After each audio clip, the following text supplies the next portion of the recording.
Bonjour, chers confrères. Après notre magnifique pèlerinage d'hier, nous reprenons ce matin avec les activités de notre séminaire. Et nous commençons donc la 5e session de ce séminaire. Je voudrais commencer par laisser la parole au Père Stéphane. Je parlerai bien sûr pendant ce séminaire en français pour cette modération. Et je commence donc par laisser la parole au Père Stéphane pour une communication importante. Merci, je parle en français. Vous savez que pour la documentation de ce séminaire, les procès-verbaux ont une grande importance. Les secrétaires, dès le début de ce séminaire, ont élaboré non pas seulement les comptes rendus que nous avons entendus, mais aussi les procès-verbaux. Ces procès-verbaux, vous les trouvez sur le site du séminaire dans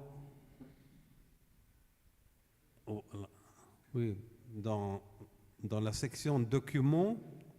Et là, en français, c'est écrit procès-verbal. Et là, vous trouverez tous les procès-verbaux jusqu'ici élaborés. Le groupe de préparation de séminaire a créé un groupe de 3 personnes pour revoir ces procès-verbaux. C'est Jeremy Blackwood, c'est Joseph Famery et c'est Rodrigo Arruda. Ces 3 personnes ont la tâche pendant cette journée de lire ces procès-verbaux, de les éventuellement modifier pour qu'ils puissent demain les présenter à l'Assemblée pour l'approbation.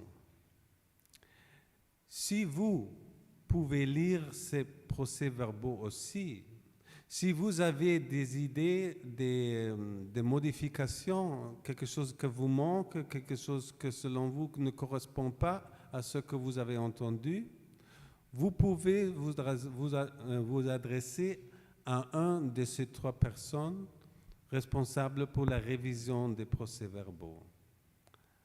Donc, donnez un coup d'œil à cette documentation et éventuellement aider le groupe de 3 pour faire cette révision. Merci beaucoup.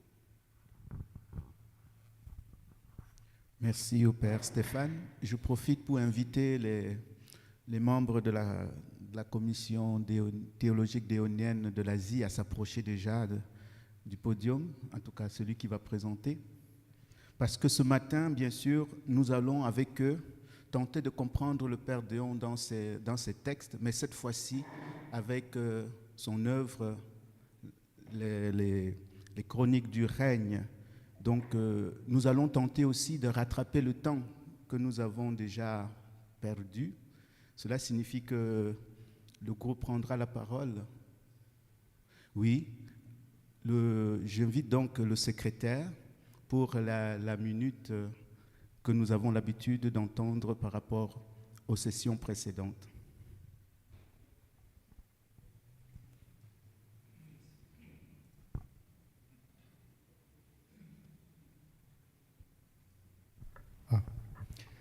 Vous avez la possibilité de trouver ces textes en français et en anglais dans le groupe WhatsApp.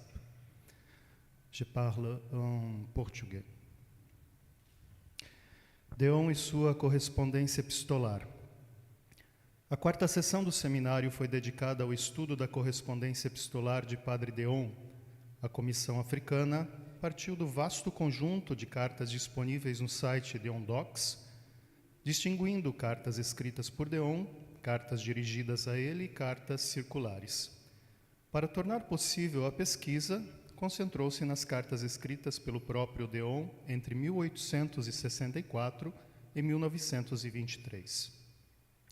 A questão central foi compreender o que estas cartas revelam sobre o fundador, às quais questões ele respondia, como se dirigia aos diferentes interlocutores e o que destas respostas ainda pode interpelar a família dehoniana. A primeira chave de leitura foram os destinatários, família, amigos, autoridades eclesiásticas e confrades. Cada grupo fez emergir um rosto de Dehon, filho diante dos pais, amigo intelectual, sacerdote diante das autoridades, fundador e pai diante dos confrades. A correspondência revela, assim, um homem profundamente relacional, capaz de adaptar sua linguagem à pessoa, à situação e à finalidade da comunicação. A segunda parte concentrou-se na forma e no conteúdo das cartas. Elas não são apenas instrumentos de informação, mas espaços nos quais Dehon pensa, discerne, aconselha, governa, consola, persuade e se posiciona. Nelas aparecem a espiritualidade da cruz, a confiança na providência, a centralidade do coração de Jesus, a obediência, a reparação e a caridade fraterna. Surge um Dehon sensível, organizado, administrador, fundador, conselheiro e homem de profunda vida espiritual, mas também marcado pelos conflitos, limites e categorias do seu tempo. A terceira parte tratou da atualidade das correspondências. Reconheceu-se que linguagens sobre autoridade, família, cristandade, espírito de vítima, sofrimento e patriotismo não podem ser simplesmente transportadas do século XIX para o presente. Ao mesmo tempo, permanecem fecundos o testemunho da perseverança vocacional, a abertura ao mundo, a fidelidade criativa, o cuidado das relações, o serviço, a confiança na providência e a centralidade do coração de Jesus. A resposta norte-americana introduziu uma questão. As cartas nos permitem encontrar diretamente Dehon ou encontramos também o Dehon que ele constrói ao escrever? A carta é comunicação, mas também construção retórica. Dehon tranquiliza, persuade, defende-se, pede, corrige e procura obter determinadas respostas. Somos leitores posteriores de textos que não foram escritos por nós, por isso, o Dehon epistolar não pode ser identificado imediatamente com o Dehon biográfico. A análise crítica reconheceu a força do estudo, sobretudo por humanizar o fundador e evitar uma imagem idealizada, mas pediu maior precisão quanto à representatividade das cartas, ao seu possível estatuto como fonte teológica, ao uso de categorias de autor e leitor implícitos, a releitura de conceitos como obediência, vítima, reparação e providência à luz da teologia contemporânea e a distinção entre aquilo que pertence ao carisma e aquilo que está condicionado pela cultura do século XIX. Os trabalhos dos grupos retomaram essas questões. Houve ampla convergência em reconhecer nas cartas uma fonte privilegiada para conhecer o rosto humano e relacional de Dehon. Aparecem o homem afetuoso, metódico, atento aos detalhes, administrador, formador, missionário e construtor de relações. A correspondência foi também percebida em complementariedade com as notes quotidiennes e, de modo particular, em contraste com as couronnes d'amour. Enquanto em certos escritos, Dehon se retira para conduzir o leitor ao coração de Jesus, nas cartas, ele próprio aparece na trama concreta de suas relações.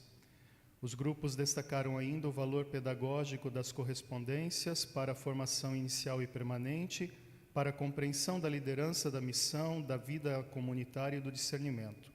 Surgiram propostas de leitura sistemática das cartas e até de uma possível reconstrução biográfica de Dehon a partir das mesmas. Na plenária, aprofundou-se a tensão entre personalidade e estratégia comunicativa. As diferentes imagens de Dehon podem revelar aspectos autênticos de sua personalidade, mas também são moldadas pelas relações e pela finalidade de cada carta. A linguagem particularmente acentuada de obediência nas cartas às autoridades é um exemplo desta construção.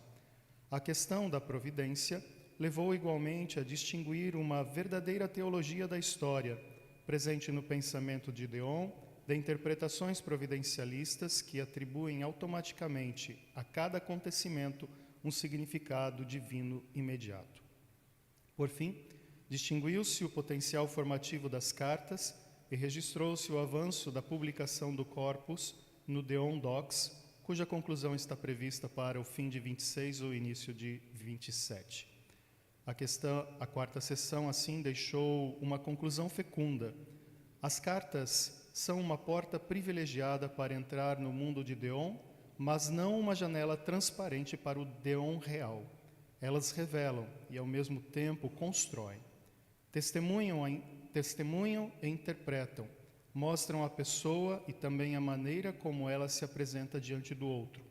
Por isso, precisam ser lidas histórica, literária, espiritual e criticamente. O desafio não é simplesmente repetir o que Dehon escreveu, mas discernir através de seus escritos aquilo que permanece vivo do carisma e aquilo que precisa ser traduzido para um novo tempo. Obrigado.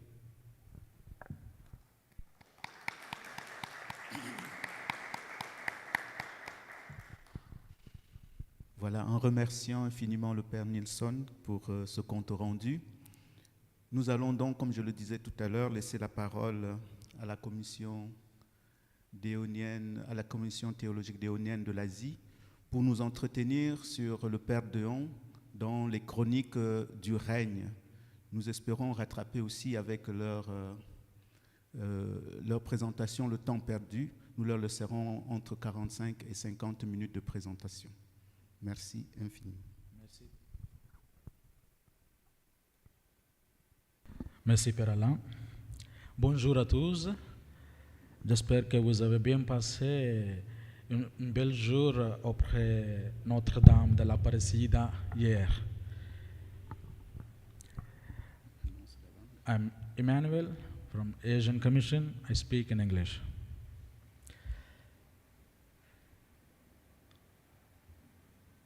I wanted to contribute to the uplifting of the lower classes with the advent of justice and Christian charity. La Chronique du Sud-Est. Dehon as the implied author, mock reader, and contemporary relevance. The structure of my presentation is more or less, it follows the same methodology which you see on the screen.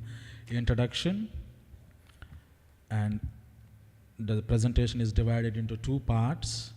Part one has the history of the Chronique du Sud-Est and why these particular years from 1889 to 1903, the 15 years of Dehon's contribution and collaboration to this particular journal, La Chronique. Why are these years so important, relevant for us in the life of Father Dehon and for us as Dehonians today? And in the second part, we'll be dealing with reading Dehon in his texts as the implied author and the mock reader, the problems and the challenges of reading Dehon and the application of these texts for our context today, particularly to the context of Asia.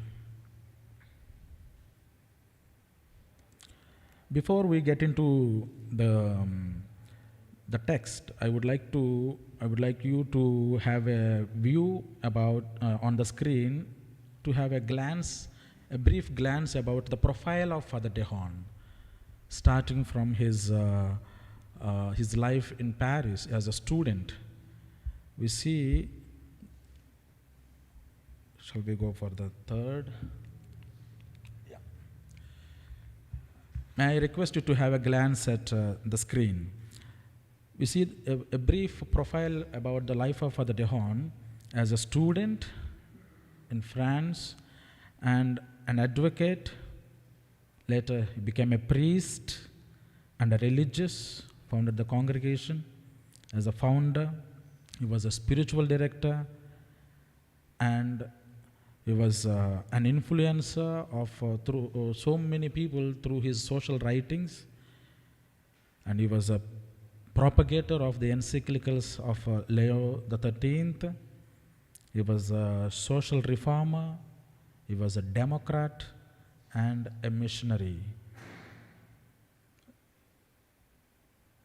This slide manifests the entirety, the totality of the life of Dehon as a person and as a priest, as a religious.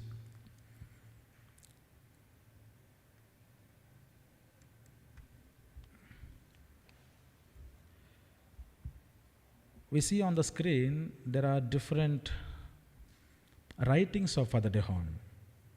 On the left, you find the spiritual writings, Courant d'amour, L'année avec le Sacré-Cœur, Mois du Sacré-Cœur de Jésus, La dévotion au Sacré-Cœur de Jésus, Étude sur le Sacré-Cœur de Jésus, and La retraite avec le Sacré-Cœur. These writings manifest Dehon's spiritual journey, Dehon's spiritual encounter, and Dehon's intimacy with the heart of Christ, the union with the heart of Christ. We have been dealing with especially the Courant d'amour by the North American continent, the commission. They have enhanced us with their presentation about the profundity of Courant d'amour.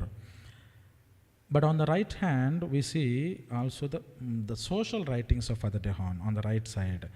Catéchisme social chrétien, Manuel social chrétien, Nos congrès, Usure au temps présent, Le plan avec franc-maçonnerie, and Education de caractère.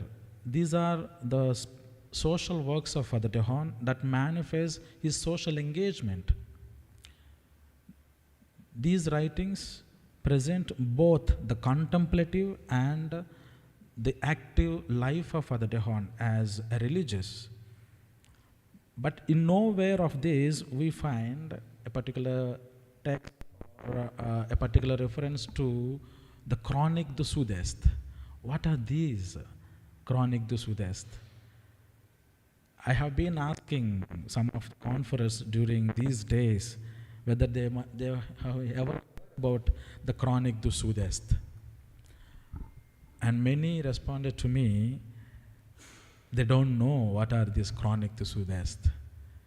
In our novitiate or during our formative years, we are acquainted with maybe studying particularly Courant d'amour, Catéchisme social chrétien, or some other spiritual or social works of Father Dehon. But the chronics, the majority are unaware or ignorant.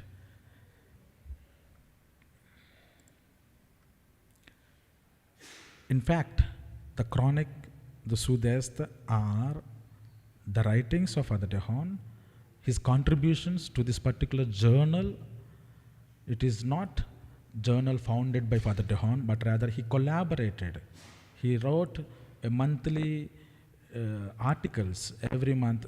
He wrote the articles to this chronic. And Father Albert Bourgeois, he speaks about, he explains what these chronicles are about. In 1889, Dehon founded a magazine called The Reign of the Heart of Jesus. The Reign of the Heart of Jesus in Souls and Societies. This was for him the beginning of an important activity as a publicist. He published most of his writings and essays there. His works even appeared there at first in articles in The Reign of the Sacred Heart of Jesus in Souls and Societies. But in November 1903, Dehon decided to stop publication of his magazine, which is The Reign of the Sacred Heart in Souls and Societies, which he had begun 12 years earlier. Afterwards, he contributed to other social journals, his largest association being was with La Chronique du Sud-Est, the Southeast Chronicle.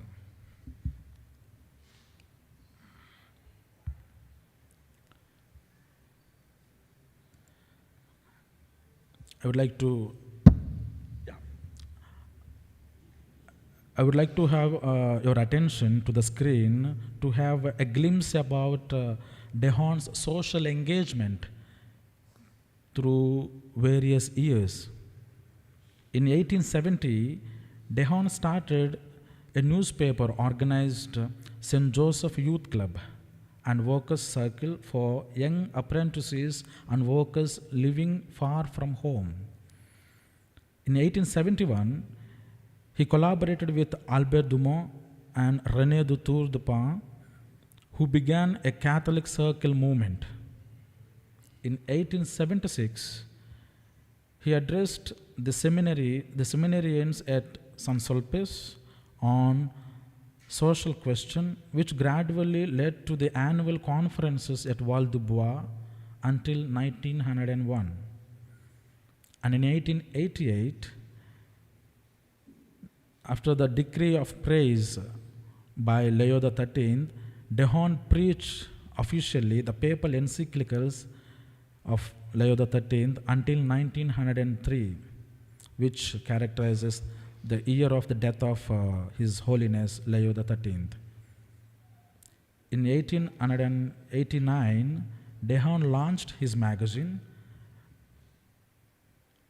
Reign of the Sacred Heart in Souls and Societies. And from there, he continued writing, contributing his articles, firstly in the Reign of the Sacred Heart in Souls and Societies. And in 1891, in July 1891, Dehon wrote an article in the Reign, the encyclical of May 15th on the social question, Rerum Novarum.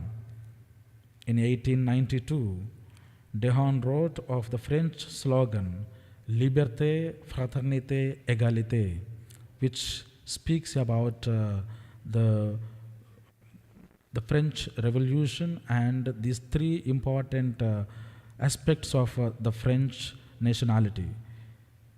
And in 1895, there is a shift of the conferences which Dehon started at San Sulpice to St. John's College at St. Quentin. Veritable Congress with 200 priests from over 30 dioceses. In 1896, Dehon participated in the third Congress of Workers' Studies Circle with 600 delegates. He participated in the same year in the Congress of the Circle Movement in Paris. He was a doctrinal expert of a Congress with 700 priests at Reims. And between 1897 to 1900, there was a fourth Congress. The participation of Dehon was seen in the fourth Congress of the Third Order Franciscans at Nimes and dawn of Christian democracy. Dehon functioned as a bridge builder between the conservatives, monarchies, and Rome. He played a pivotal role in the social life of the clergy and the faithful of France, and a connection to Rome as the church. He was functioning like a bridge builder between the state and the church through his writings. And in 1900, Dehon published Christian Social Renewal, a compendium of his lectures delivered in Rome to various bishops and cardinals. And in 1903, it was the year marked in the history of Dehon's life, the death of Leo XIII, his close friend and guide, and the cessation of Dehon's social engagement is seen on this year.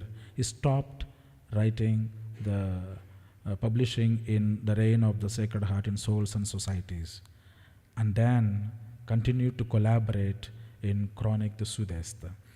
You see, these years from 1870 until 1903 and even further, they manifest Dehon's social engagement through his writings, especially through various articles, through various on various themes and topics that would stimulate the readers of his time on social issues and the issues related to the church and the state, the political as well as the spiritual life of the people.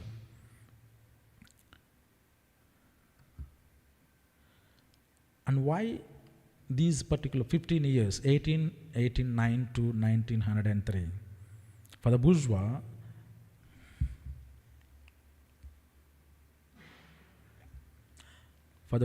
in his book Le Père Dehon et le règne de cœur de Jésus, he writes, the reign of the heart of Jesus is 15 years of Father Dehon's life, 15 years of overflowing activity, the great years of his social action, marked by congresses, conferences, and various publications, both spiritual and social. 15 years of trials as well, from the summer of 1889 to that of 1893, when Father Dehon left Saint-Jean, then beyond the suffering of the General Chapter of 1896 until the expulsion of his congregation and its religious and the forced emigration to Brussels in 1903. 15 years also, if not of fame, at least of national and international commitment. His name appears in various journals and his writings are readily referenced in the press. The congresses, 15 years of great development for his congregation, not only in Europe, the presence of the congregation in those years, in Luxembourg, Belgium, and Netherlands and Rome, but also in northern Brazil, the Congo, Jafra, southern Brazil, Denmark, and for a time, Tunisia at that time. And Father Bourgeois continues in few points about the relevance of these years. He says that these years for Dehon, they were like a spiritual union along with social reformation. They manifest Dehon's spiritual experience in his social engagement, a collage of spiritual and social transformation in the very life of Dehon, maturity of thinking, personality, and a response to the revelation at paralemonial, a social response to the revelation at paralemonial, social reign of the Sacred Heart.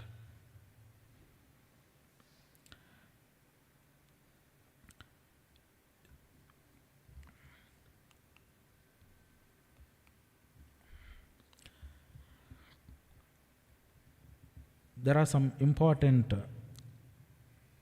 events in the life of Father Dehon that characterize the year 1889. Firstly, for the people of France, for French, 1889, that refers to the centenary of the Great Revolution of 1789, French Revolution. For Catholics, it was the bicentenary of the giving up of the Sacred Heart to King Louis XIV in 1689. And for us as Dehonians, it was the launching of the year of their journal, Le règne du Sacré-Cœur de Jésus dans les âmes et la société. And it was also the year of the founding of the school at Clairefontaine on 12th June in 1889. On the other side, 1903, it was the 60th birthday of Father Dehon, 1843 to 1903. It was the 25 years of his anniversary of his religious profession, 1878 to 1903, and 35th year of his priesthood, anniversary of his priesthood, and the death of Dehon's spiritual friend, guide, and father, His Holiness Leo XIII.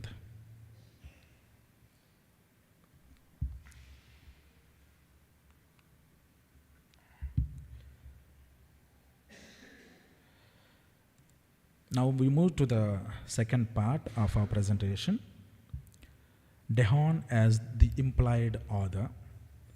We have 5 divisions in this presentation. The first one is about the textual and historical. And second one, we talk about ecclesial, patriarchal, and apologetic. Third one is about catechetical and dialogue form, direct, succinct, and practical language. And the fifth one, integration of mysticism and social justice, which we find in his writings of these articles at Chronique du Sud-Est.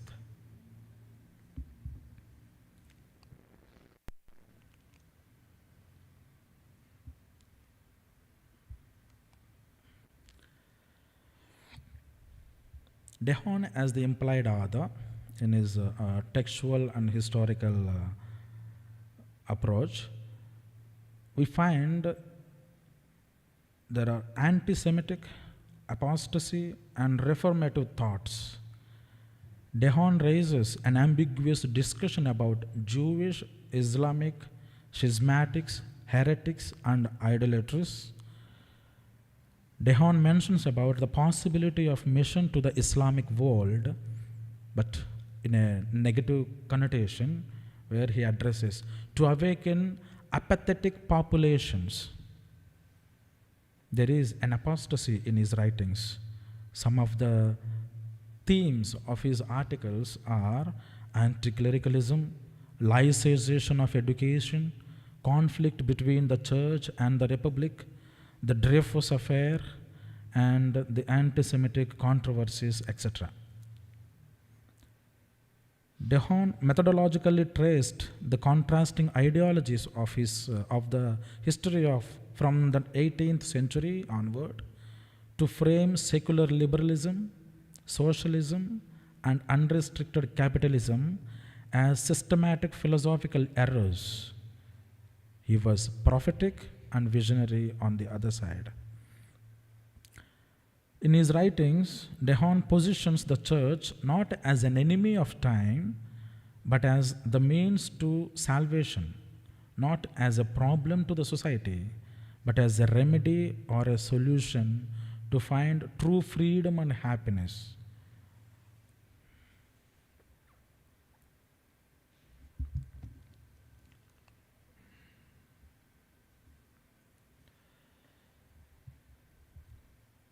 The second point, ecclesial, patriarchal, and apologetic. These texts necessitate the examination of political, social, religious, and cultural events in Dehon's life. As a faithful son of the church, Dehon frequently mentions himself as the faithful son of the church, and he addresses France as the faithful daughter of the church, where he stands as a strong supporter of the papacy of Leo XIII, a promoter of his magisterium, Rerum Novarum, particularly, of course, Rerum Novarum, a conservative thinker deeply concerned with the preservation of Christian order and morality in the society. Dehon, as the implicit author, manifests the reality of his epoch, brave to address the most powerful of the society, Jews and the Freemasonry, presents the church as vulnerable and the victim that suffers the rise of revolution, renaissance, socialism, secularization, and laicization.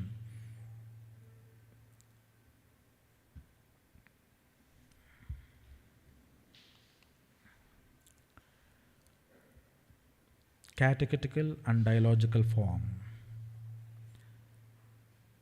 As most of his writings present both spiritual and social, these articles of Chronique du Sud-Est also manifest this dialogical form, which is very common to the writing style of Father Dehon, where he questions and answers. No? It's a question and answer structure. He raises the question on behalf of the society, the people, and he tries to present the solutions, the answers to the questions. There is a sense of controversial clarity in his writings. He chunked complex socio-economic and political debates, religious and social issues. Accessibility. This deliberate structural choice allowed the workers in the factories, priests in the sacristies, and the elite of the noble families to easily grasp Christian ethics. As an implied author, Dehon uses a very simple narrative style of the realities of his time so that people of various classes, various backgrounds are able to grasp the meaning, the significance, and the intention of the author.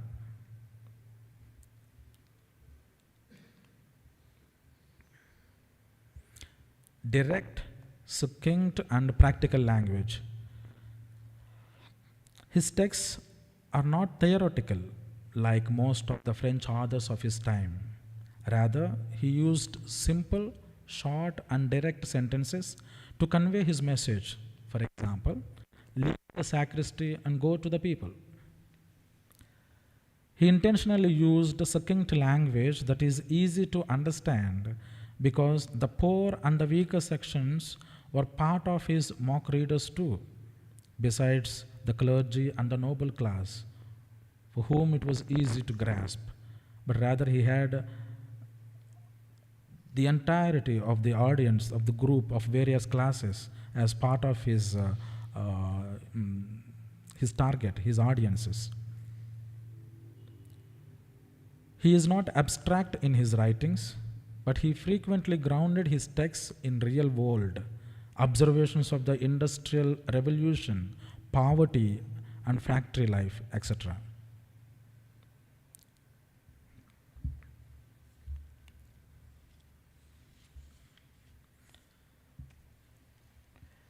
Integration of mysticism and social justice.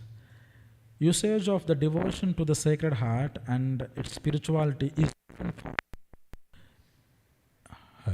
is often found in the Chronique du Sud-Est to motivate people to consecrate themselves to the Sacred Heart and to return to the Church.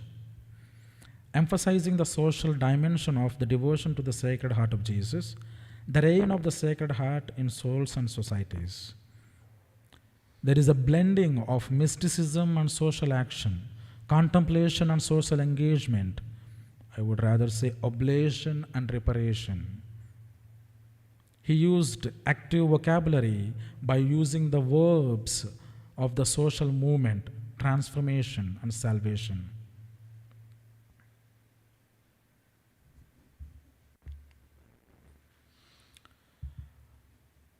We move to the second point of the second part, the mock reader. May I grab your attention to the screen?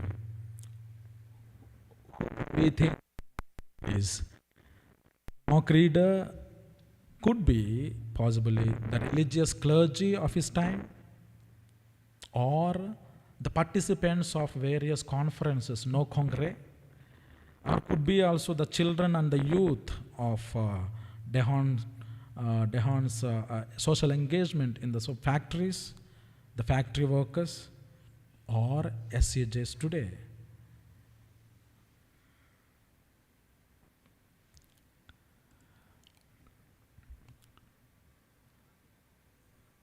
The mock reader then and now, the possibility of the mock reader, and how by reading Dehon, people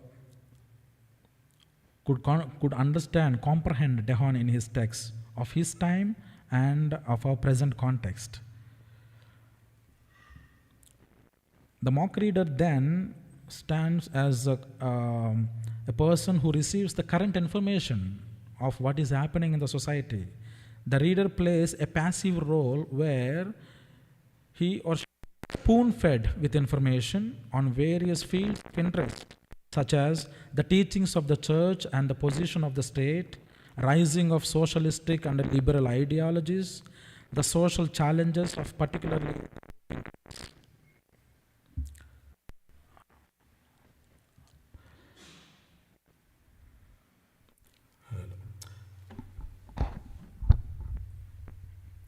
there is a conscience formation that stimulates the reader. The reader is addressed as a recipient intended to absorb Catholic social teaching and let it shape their daily moral choice. The mock reader then also is the target audience who is stimulated and encouraged to take on active participation in the social action initiated by the church, Christian social democracy.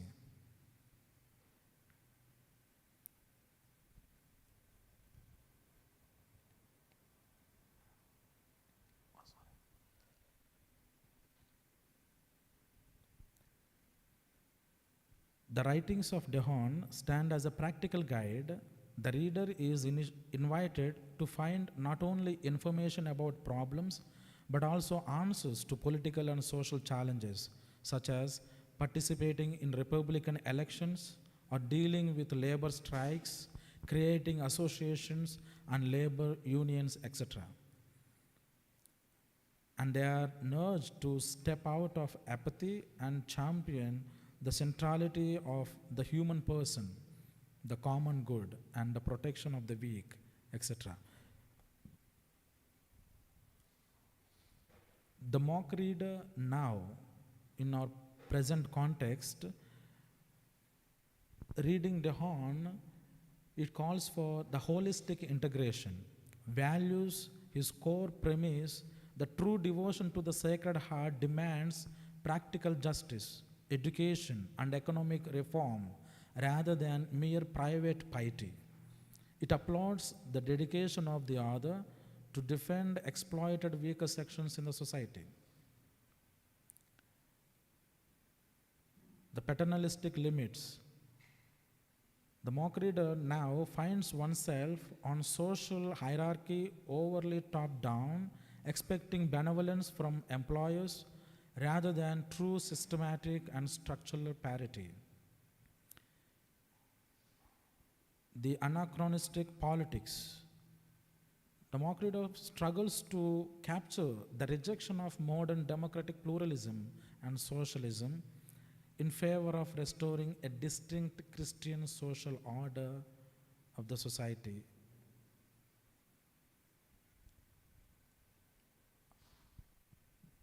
The mock reader now, reeling from the modern discovery of anti-Semitic tropes in some of his secondary or polemic texts, requiring a sober re-examination of his historical limitations, the limitations that we can find in the writings of Dehon and in his historical context, etc. And for a mock reader now, of our present context, there is always the difficulty to comprehend the interreligious tensions. Understanding the context of the times enables the intention of the author. If not, there is always a possibility to misunderstand and misinterpret the intention as well as the persona on religious grounds. We now move to the third point of the second part, Dehon today, application of the Dehonian text to our context today. The first point is text and contextual parallelism. The logical progression of ideas reduces the distance between the 19th century and the present context. His arguments are grounded in concrete historical data, such as demographic, statistics, and social indicators, which provide an empirical foundation for his theological reflections.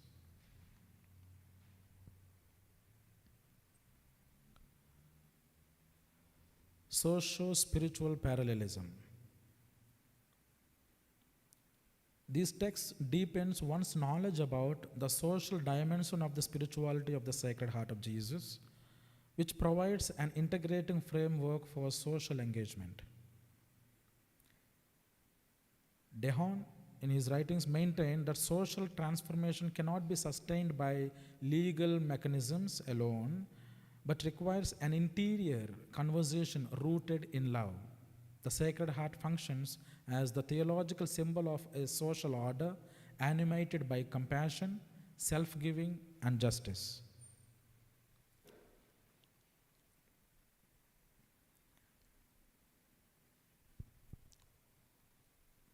Theo-anthropological parallelism.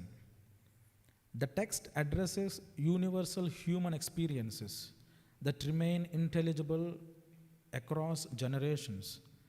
His concern for justice, peace, and human dignity speaks to fundamental aspirations that continue to shape contemporary ethical discourse. By focusing on the lived experience of suffering, Dehon avoids abstract moralism. Instead, he situates theology within concrete human realities. This anthropological sensitivity enhances the text's intelligibility.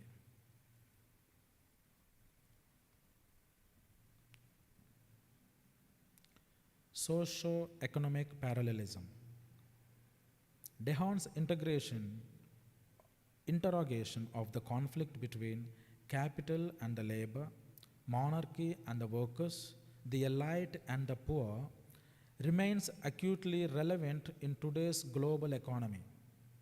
He challenges the justice of economic systems driven by unrestrained competition and usury that reduce the human person to just a commodity. Dehon's critique of economic systems continues to confront modern assumptions about market absolutism. He rejects any form of economic Darwinism that reduces human relationships to competition governed solely by supply and demand methodology.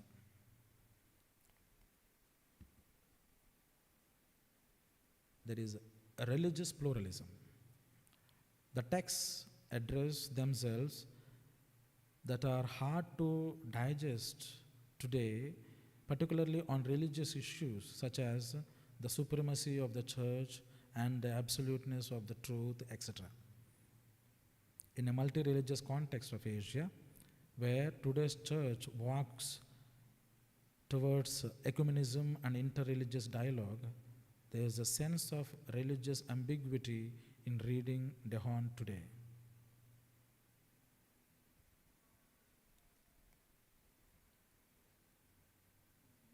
Hence, we move to the conclusion. This underscores, reading Dehon in Chronique du Sud-Est, it underscores the importance of reading the text and the opportunity it offers to understand Dehon from his own thoughts, scribbled in his articles and texts. His thoughts continue to inspire, and his legacy lives on globally through various pastoral and social ministries of his disciples, Dehonians, SUJs today. His ongoing mission continues to respond to the needy and the lower classes of society, seeking justice and human dignity. Thank you.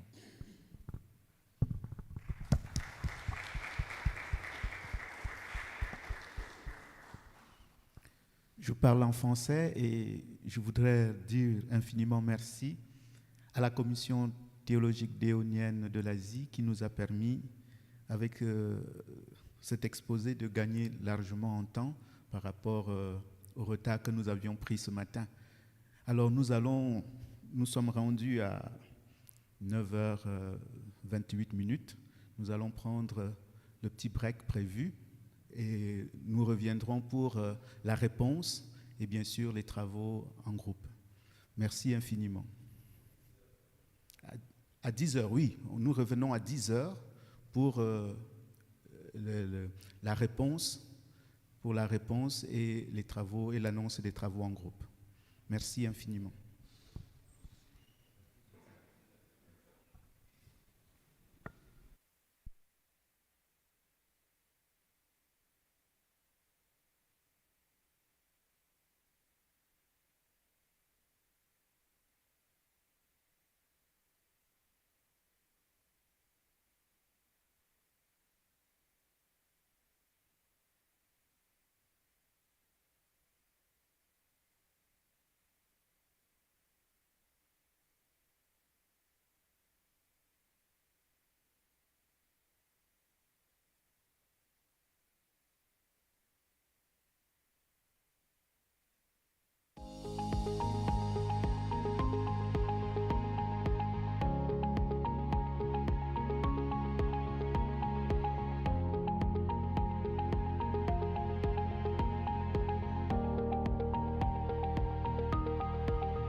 proposition de la Commission théologique de l'Asie. Thank you, Father. And I'm happy because today is the Indonesian shirt day. We have almost everyone has a shirt. For this reaction, I want to distinguish what the Asian Commission sent to us as a document and what they presented here. Here is more complete that they did in the document. My reaction is at the document, not at they did here. The first one, strengths of the Asia Commission document. The Commission of Asia document has several genuine strengths. First, it provides useful historical and biographical context about Dehon. It places his thought within the pontificate of Leo XIII and within the social and political debates of his time. Second, it correctly identifies major themes: the social question, Christian democracy, the social kingdom of the Sacred Heart, the criticisms of capitalism and socialism, and the search for a Christian form of justice and charity. Third, another one, its sections on Dehon today is relevant. It connects Dehon's thought with contemporary concerns such as economic inequality, consumerism, political division, and the environment crisis. It helps readers see that historical texts can still raise questions for the present. Fourth, it is a useful text to understand the social thought of Father Dehon. And now the weaknesses and analytical gaps. The main weakness in that the CTDA's document promises an analysis of the implicit author and the mock reader, but fails to develop them systematically. It describes themes more than it analyzes language. It should examine pronouns such as we, you, and I, imperatives, rhetorical questions, direct appeals, and the different voices present in the text. They didn't that. A second weakness is that it treats a long period as homogeneous. It does not sufficiently distinguish the changes between the urgent tone of the early years, the strategic tone of the middle period, and the broader international outlook of the later years in the chronics of the Sud-Est. A third weakness is that it does not clearly distinguish between Le Règne du Cœur de Jésus, which Dehon founded and directed, and La Chronique du Sud-Est, where he was a contributor.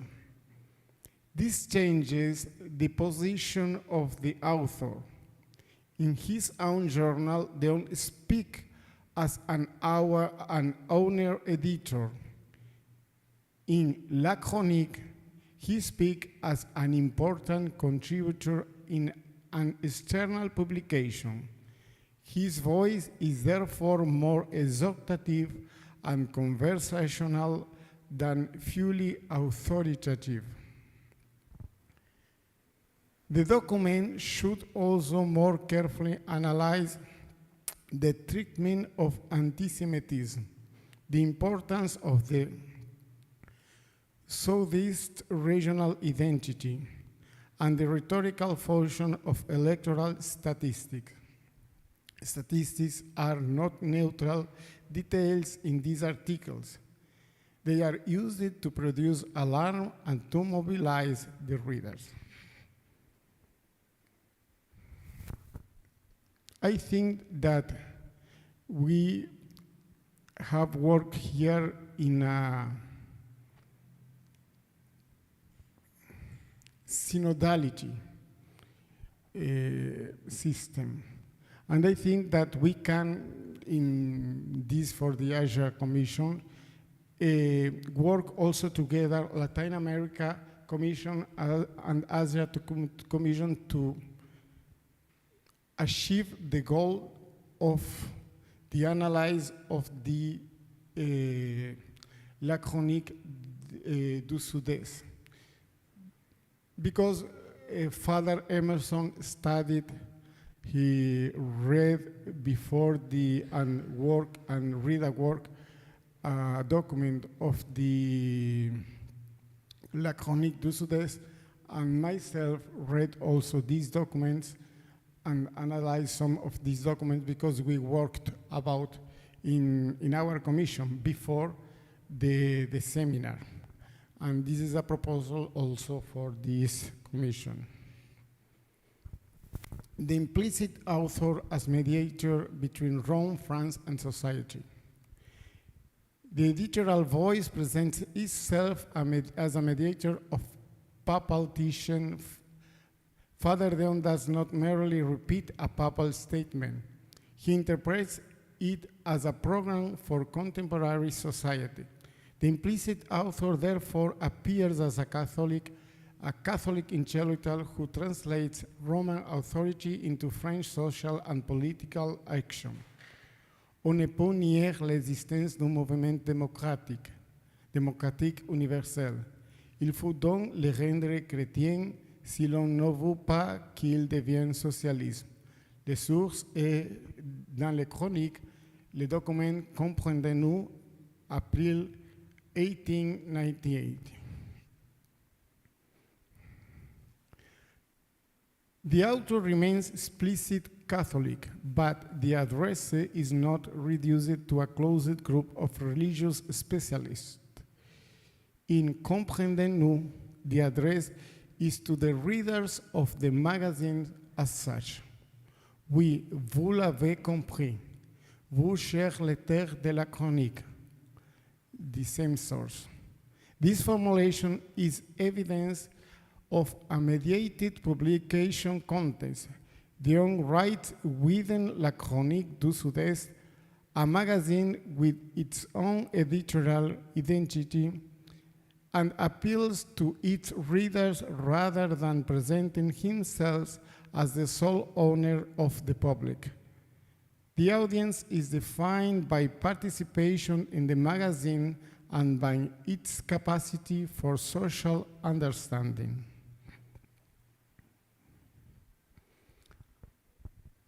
A Catholic author addressing a public broader than practicing Catholics. The widening of the public is also visible in the way Dehon recognizes the causes of the workers' movements instead of simply condemning it. La grande industrie avec ses usines malsaines, le travail des femmes et des enfants, l'agglomération des ouvriers dans les villes, l'instabilité du travail et des salaires a créé un malaise spécifique dans le monde du travail. Les sources et Comprendez-nous de April 1898. The evidence indicates an author who wants Catholics to speak to the wider social world. The reader must understand industrial society, labor, wages, and political conflict, even when the proposed answers remains Christians. The implicit author uses histories as a political argument. Dehon constructs an authoritative historical voice. He claims that the official interpretation of history has been distorted and offered the Christian Middle Age as an alternative model of civilization. L'histoire a été faussée depuis 300 ans par l'influence et charisme des gouvernements européens. Les sources, l'histoire et la démocratie. In the year 1898, 10 years after that, the last document that we said. The implicit author used histories as a political argument. The author's polemical method is visible in his treatment of the President de Brosset. President de Brosset, it was an important historic critics in France, and they critique the Middle Age and the Gothic monuments. The example is not a detached art historical note. It supports a larger thesis. The modern readers has been thought to despise the Christian Middle Age. C'est vieux, c'est noir, c'est gothique. Les Goths ont-ils jamais fait un bon ouvrage sur l'histoire et la démocratie? 1898. The implicit author does not interpret France in isolation. He compares French Catholic Asian with Belgium, Italy, Germany, and Rome. Europe becomes a field of examples from which the French reader must learn. It's interesting because he first speaks to a Catholic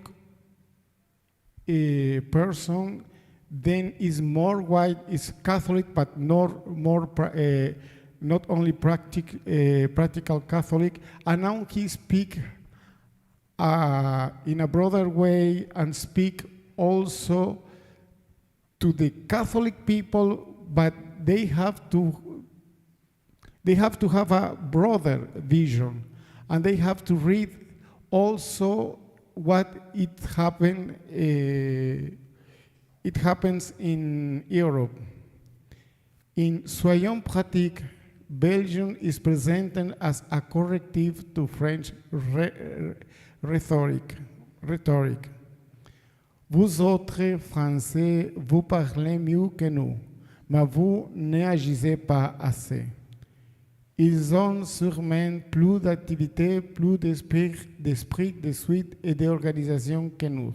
Source, les sources Soyons pratiques, 1898. The author becomes self-critical. He asks French readers to imitate Belgian continuity, organization, and practical action. The mock reader is a reader capable of comparison and reform. The European horizon becomes even clearer in March 1903, when Dehon asked French readers to consult foreign newspapers. En France, nous ne lisons pas assez les journaux étrangers. Nous y trouverons souvent des lumières, des avertissements, des conseils dont nous pourrons tirer profit. The same, is another sort of France. De toi, le ciel te aidera. March 1903. In January 1968, the author speaks with enthusiasm about the Catholic Congress and the victory of the Pope. The expectant reader is a Catholic who believes that unity can produce social reform. C'est la victoire définitive du pape. L'union est désormais faite entre tous les catholiques, complète et agissante. Religion, famille, patrie, travail et propriété. 1898, the source. From enthusiasm to alarm and analysis. In March 1998, the voice becomes more alarmed. They use electoral statistics to show that socialism is expanding. Socialism has made further progress in France. It garnered 30,000 votes in 1885, 176,000 votes in 1889, and 600,000 votes in 1893. This time it has over 1 million. These statistics construct a reader who can follow political evidence and draw a practical conclusion. The reader must not only feel Catholic, the reader must interpret electoral change. Okay. In September 1898, the appeal is directed to the young people. The reader is a national and religious actor who must recover lost ground. In avant France, avancez jeunes gens, nous sommes en retard. September 1898. In October 1898, the same mobilization becomes organizational. The reader is expected to create durable structures and to act rather than merely speak. Belgium supplies the model of continuity and execution. From national Catholic identity to democratic and international competence. By 91, the reader must understand Christian democracy and its Italian development. In two Démocrates Chrétiens, Dehon present conference, social student group, Catholic Jewish circles, and the debate with the socialist deputy Morgari. The reader is being formed for public participation, not only devotional practice. Il fallait mettre en branle les catholiques afin de répondre aux désirs exprimés dans l'encyclique Grave des communes sources. By March 1903, the reader is explicitly expected to read foreign Catholic newspaper and compare national experience. The evidence supports a movement from a Catholic participant in a national revival to a society informed, politically organized, and European reader. And conclusion. Wait. These points show a connected development. The implicit author begins as a mediator of papal authority and a defender of Catholic unity. He then becomes a social analyst, a critic of French passivity, an organizational strategic, and an interpreter of European Catholic experience. The mock reader evolves accordingly from a Catholic and patriotic reader to a reader of the social question, then to an organizer, elector, and participant in a broader European democratic Christian project. The quotation also supports the session qualification that Dehon writes in a magazine that is not his private property. His voice is strong, but is situated within La Chronique du Sud-Est. The repeated address to chers lecteurs de la Chronique, the formula revue d'action, and gradual widening of topic show a dialogue between Dehon's Catholic social vision and the magazine's broader editorial public. Thank you.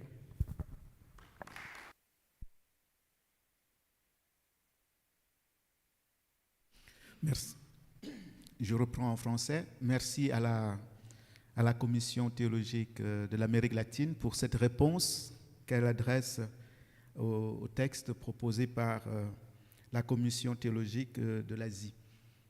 Nous allons maintenant nous disperser pour les réflexions en groupe. La question demeure la même à travers les deux interventions que nous avons suivies ce matin. Quel aspect significatif, quel aspect important est-ce que nous pouvons retenir pour une meilleure compréhension du Père Dehon à travers ces textes? Donc nous en avons pour 30 minutes et on se retrouve ici dans la salle pour la plénière. Merci beaucoup. À 11 heures, on se retrouve ici à 11 heures pour la mise en commun et les plénières. Merci. Oui, nous n'oublions pas d'envoyer les réponses des groupes à Eduardo. Merci bien.